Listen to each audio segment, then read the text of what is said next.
Hey genius, welcome back to the class. तो genius, हम discuss कर रहे थे कैपिटल स्ट्रक्चर के इलस्ट्रेशन, जिसमें आज अपन करेंगे illustration number 9। Following data is available in respect of two companies having same business risk. दो कंपनीज का डेटा गिवन है जिनका बिजनेस रिस्क सेम है, यानी जिनकी कैपिटल एम्प्लॉयड सेम है 2 लाख दोनों की, जिनका EBIT यानी नेट ऑपरेटिंग इनकम भी सेम है, दैट इज 30,000। ठीक है।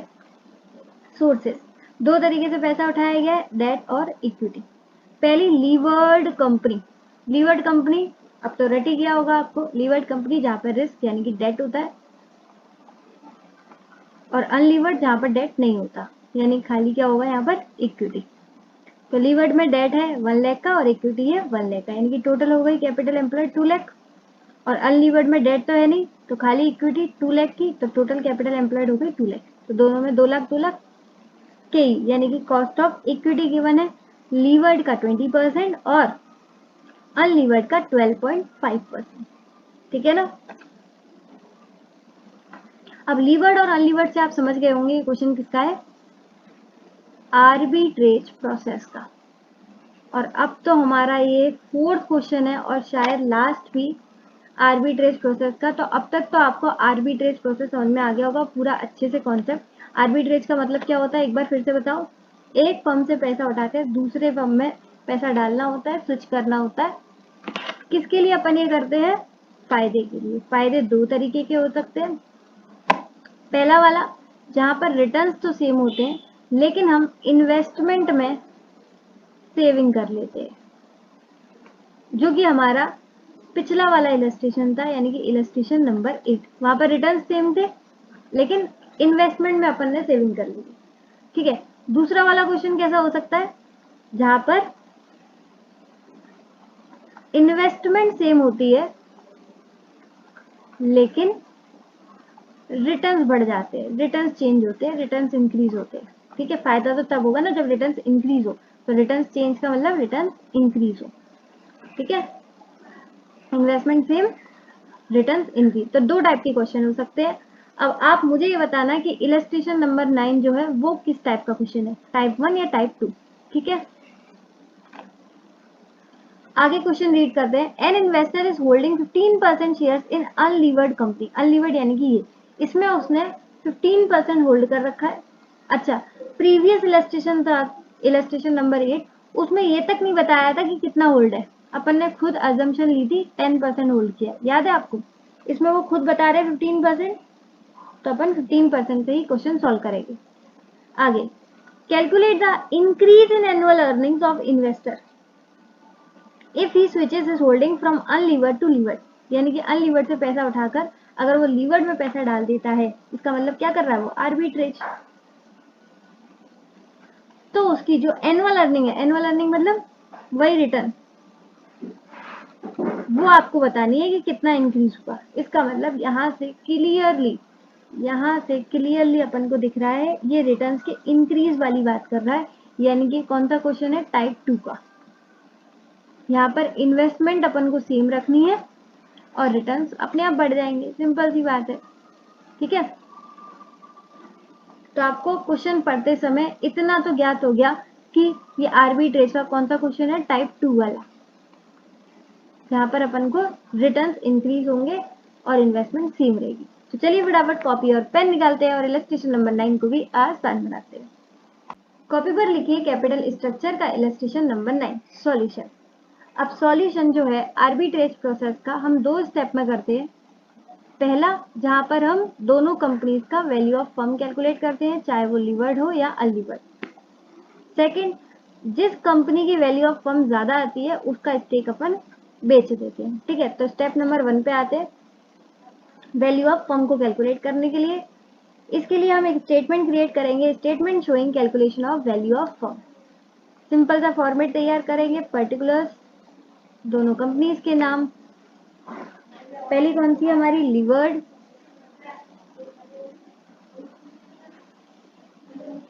और दूसरी है हमारी अनलीवर्ड। ठीक।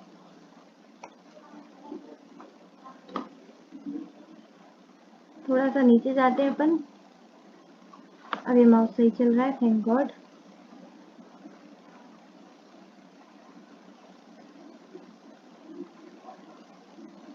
बस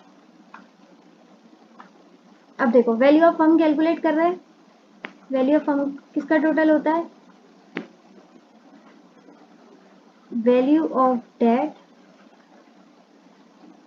प्लस वैल्यू ऑफ इक्विटी, है ना। अब देखो पहले कौन सी थी? लीवर्ड। लीवर्ड में डेट आएगा, बिल्कुल आएगा, और डेट की वैल्यू अपन को गिवन है 1 लाख। और अनलीवर्ड उसमें डेट नहीं आता तो 0। इक्विटी। अब इक्विटी की वैल्यू कैलकुलेट करने के लिए अपन इधर आते हैं, रिवर्स कैलकुलेशन में जाएंगे, ठीक है ना। Value of equity. Value of equity का फॉर्मूला क्या होता है? इक्विटी पर अपन क्या कमाते हैं? Earning available for equity share holder, that is EAES, divide कर देंगे percentage, that is cost of equity. ठीक, कॉस्ट ऑफ इक्विटी कितना गिवन है?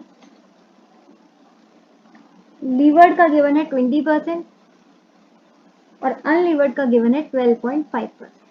ठीक है, अब अगेन के ही निकालने के लिए अपन फिर रिवर्स कैलकुलेशन में जाते हैं।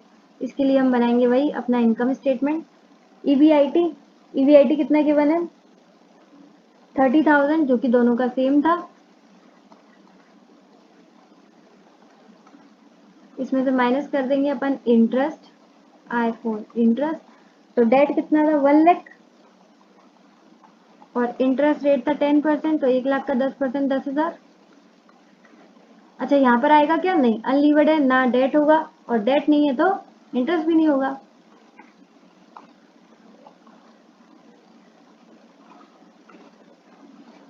ये आ जाएगा हमारा EBT।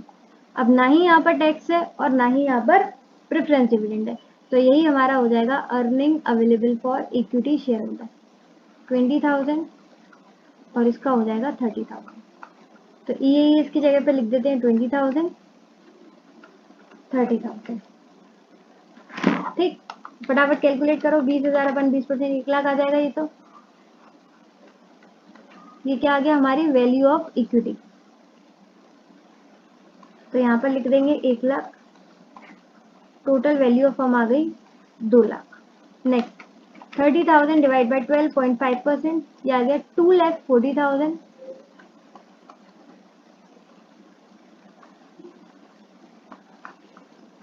तो ये आ गया 2,40,000।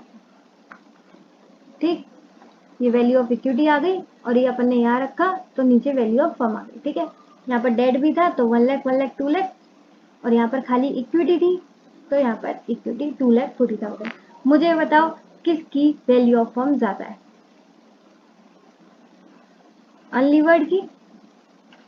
तो अनलीवर्ड फर्म का अपन स्टेक बेचेंगे, और इस क्वेश्चन में गिवन है क्लियरली वो कितना है? 15%। तो आप खुद से अजम्पशन ना लेना, कितना बेचेंगे अपन? 15%। ठीक, चलो नीचे चलते हैं। स्टेप नंबर 1 हमारा यहाँ कंप्लीट हो चुका है, वैल्यू ऑफ फर्म कैलकुलेट करना, और हमने ये भी पता कर लिया कि अनलीवर्ड फर्म की वैल्यू ऑफ फर्म ज्यादा है, तो उसका ही अपन स्टेक बेचेंगे। ठीक, इधर आ जाओ, सेल और परचेज। पहले सेल करते हैं, किसका बेचेंगे हम? अनलीवर्ड का। अनलीवर्ड में क्या था? खाली इक्विटी,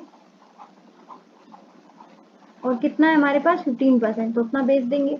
इक्विटी की वैल्यू कितनी है? 2,40,000। इक्विटी की वैल्यू है 2,40,000, और हमारे पास इसका कितना है? 15%। तो 2,40,000 का 15%, 36,000। ठीक, ये अपन ने बेचकर पैसा ले लिया 36,000। अब ध्यान रखना, ये कौन सा क्वेश्चन है? टाइप 2 वाला, जहां पर रिटर्न्स इंक्रीज होंगे लेकिन इन्वेस्टमेंट सेम रहेगी। तो जब अपन यहाँ परचेज करेंगे ना, तो वो भी कितने का करेंगे? 36,000 का। यहाँ पर सेविंग नहीं करनी है, यहाँ पर जितना इन्वेस्टमेंट है पूरा का पूरा आपको उड़ा देना है। कितना? 36,000। ठीक, तो यहाँ परचेज किसका करेंगे अपन? लीवर्ड का, क्योंकि अनलीवर्ड में से बेच रहे हैं तो लीवर्ड का परचेज करेंगे। अब लीवर्ड में क्या आता है? इक्विटी भी आता है और डेट भी आता है। ठीक, इक्विटी की वैल्यू कितनी है? 1 लाख और डेट की वैल्यू कितनी है 1 लाख। अब ध्यान रखो कि अपन 36,000 किस तरीके से खर्च करेंगे। अब जिस तरीके से इक्विटी और डेट का कंपनी का रेशियो कैसा है 1:1, तो इसका भी अपन 36,000 आधा आधा खरीद लेंगे, यानी कि इक्विटी का भी अपन परचेज कर लेंगे 80,000 और डेट का भी परचेज कर लेंगे अपन 18,000। देखो इनका खुद का रेशियो क्या है 1:1, 1 लाख 1:1, और हमारे पास कितने हैं 36,000, तो अपन भी कितना खर्च कर रहे हैं 1:1 की रेशियो में, यानी कि डेट भी हम उतना खरीद ले रहे हैं और इक्विटी भी उतना खरीद ले रहे हैं। क्लियर है। अब बात करते हैं रिटर्न की। ये एक नया पॉइंट था क्योंकि इससे पहले हम सेम क्वेश्चन कर चुके हैं। कौन सा था वो, इलस्ट्रेशन 7 आई गेस वो था। उसमें भी इन्वेस्टमेंट सेम थी और रिटर्न्स बढ़ रहे थे, सेम क्वेश्चन था, लेकिन वहां पर हम लीवर्ड का बेचकर अनलीवर्ड का खरीद रहे थे। तो ये एक नई चीज है, ये वाला पॉइंट। यहाँ पर हम अनलीवर्ड का बेचकर लीवर्ड का खरीद रहे हैं, इसलिए हमें इक्विटी और डेट का रेशियो देखना पड़ रहा है। ठीक है, तो ये नई चीज है, इसको कम से कम 2 बार देखना अच्छे से, और फिर भी नहीं समझ में आए तो कमेंट सेक्शन में मुझे बताना। क्लियर। अब हमारा लास्ट रह गया पार्ट रिटर्न्स का, वो देख लेते हैं फटाफट। तो अनलीवर्ड फर्म में जब हम थे तब हम कितना कमा रहे थे। अनलीवर्ड कंपनी में हमारे पास कितना था, अच्छा उनका खुद का तो 2,40,000 था, लेकिन हमारे पास स्टेक सिर्फ और सिर्फ 15% था, यानी कि अनलीवर्ड कंपनी में हमारा कितना था 36,000। और अनलीवर्ड फर्म की केई कितना कमा रहे थे, ये इक्विटी था ना हमारे पास, तो अनलीवर्ड की केई देखना 12.5% गिवन है। 36,000 इंटू 12.5%, 36,000 की इक्विटी थी हमारे पास, 12.5 से कमा रहे थे, तो हम यहाँ कमा रहे थे 4,500। अब हम किस में आ गए हैं, लीवर्ड में, तो अब हम कितना कमाएंगे। अब हमारे पास डेट भी है और इक्विटी भी है, और हमारे पास टोटल पैसा 36,000 था, तो हमने 18 का खरीद लिया। तो डेट है हमारे पास 18,000 और इक्विटी भी है हमारे पास 18,000। ठीक है, डेट पर अपन को मिलता है इंटरेस्ट और इक्विटी पर मिलता है की।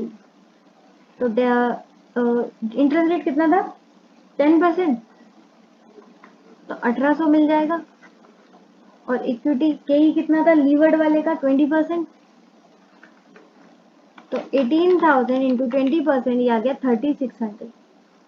तो 1,800 हमें डेट से मिलेगा और इक्विटी से मिलेगा 3,600, टोटल देखना कितना मिल रहा है, ये मिल रहा है 5,400। तो बढ़िया बात है, हमने अनलीवर्ड से लीवर्ड में चले गए। तो पहले हमारी अर्निंग हो रही थी 4,500, अब हमारी अर्निंग हो रही है 5,400, यानी कि हमारी अर्निंग में बढ़ोतरी कितनी हो गई, इंक्रीमेंट कितना हो गया 54 माइनस 45 हो गया।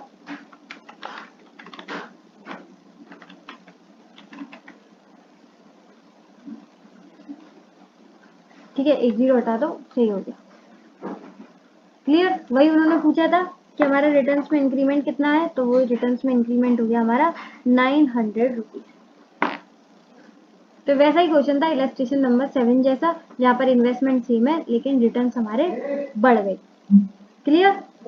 बस ये वाली चीज नहीं थी इस क्वेश्चन में, बाकी सब कुछ सेम था। लास्ट में 2 लाइन और लिखनी है, मुझे याद है, वो और लिखवा देती हूँ फटाफट, और इसको हम खत्म करते हैं। ये सब समझ में आ गया कि नहीं। अनलीवर्ड में हमारा 36,000 था, तो उस पर के ही मिल जाएगा। डेट में हमने कितना 18 का लिया है। ठीक है, तो लास्ट में अपन ने वही लाइन लिख दी।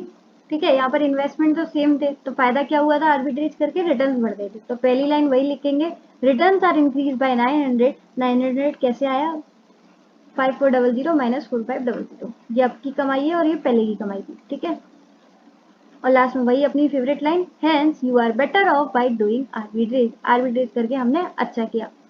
क्लियर। आज की स्पीड मुझे बता देना, फास्ट तो नहीं लगी, क्योंकि हम 4 क्वेश्चन कर रहे हैं आर्बिट्रेज का, इसलिए मैंने थोड़ा स्पीड अप कर दिया है। अगर फिर भी मुझे बता देना, अगर कोई डाउट हो तो कमेंट सेक्शन में बता देना, और अगर अच्छे से समझ में आ गया हो तो फीडबैक जरूर दे देना। आज के लिए बस इतना ही। If the video is helpful for you then hit the like button, share with and या डू सब्सक्राइब नाउ। इस तरीके से आपको स्टडी मटेरियल के सॉल्यूशन इसी चैनल पर अवेलेबल होते जाएंगे। इसी के साथ इसी तरीके से खुश रहिए, मुस्कुराते रहिए। मिलते हैं नेक्स्ट वीडियो में, तब तक के लिए bye bye, be happy always.